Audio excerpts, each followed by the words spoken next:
Hi, I'm Pascal from Moaning, and you're watching What's in My Bag for Amoeba. I picked out some stuff from my home collection today to talk about. The first thing is Sade, Stronger Than Pride. I love this record. It's my favorite Sade record. I'm personally a huge Sade fan.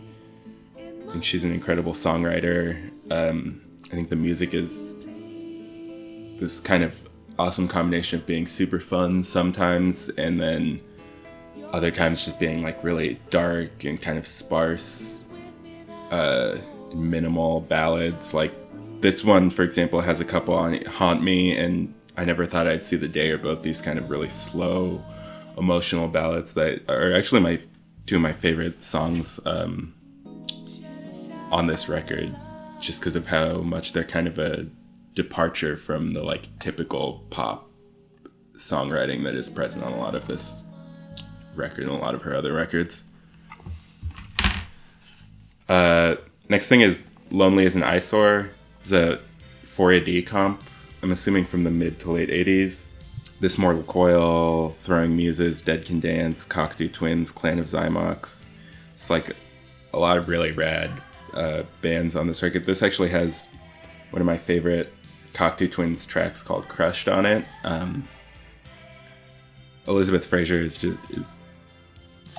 obviously such an amazing, influential vocalist. Her and Sade too, I think, like have the most haunting voices. Just like so beautiful to listen to. Next thing is I Feel Love by Donna Summer. Such a classic track, produced by Giorgio Moroder. I think this is probably the song that got me into synthesizers, or the reason why I own any of this kind of stuff now. Just like hearing this for the first time, it's so driving and like almost industrial, so dark and weird. I truly feel like this is the first thing where I was like, man, I want to like sequence synthesizers and like program drum machines and stuff like that. And I think I owe a lot to this record. Next thing, Eve Toomer, Heaven to a Tortured Mind. I love Eve Toomer's last record. When I heard Gospel for a New Century, the first single off of this one, I was super stoked. And not disappointed. This record is really fantastic. Really well-written songs. Lots of cool guest features and stuff like that.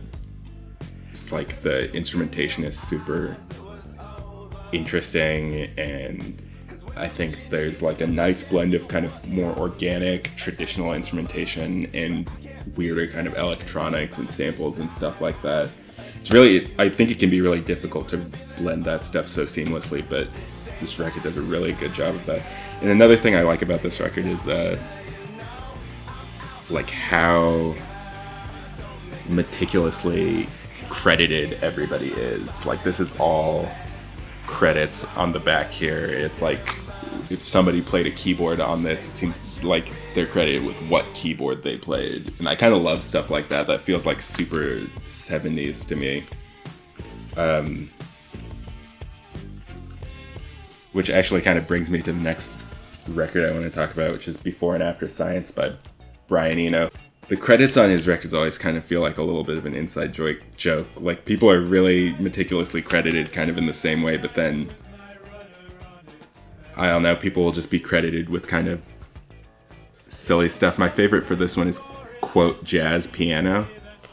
But yeah, this is probably one of my favorite records ever. First half is kind of like the Eve Toomer record, just an incredible but like experimental leaning pop record, like lots of cool production choices.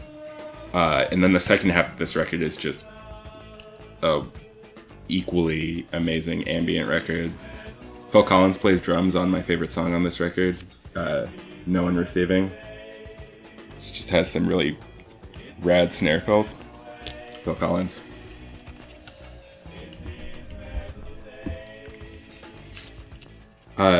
Next record is... Whoop, there we go. Human Snake by P22. It's a rad local LA band. This record's out on PPM, which is a record label run by Dean from No Age, who's been putting out really great stuff for years. This record is just, this band in general, it's like a really awesome, like smart punk record. Musically and lyrically, I think just really smart and fun to listen to. A bunch of my friends are in this band and they're really rad people, so Human Snake, P22. Last record I have is Virgins by Tim Hecker, which is an all-time favorite of mine. I feel like this falls into a weird category of kind of like active listening ambient records. Like ambient records that are not necessarily meant to be put on in the background, but that like are so dense and have so much going on that you can kind of sit there and really appreciate them without feeling like you should be doing something else, you know?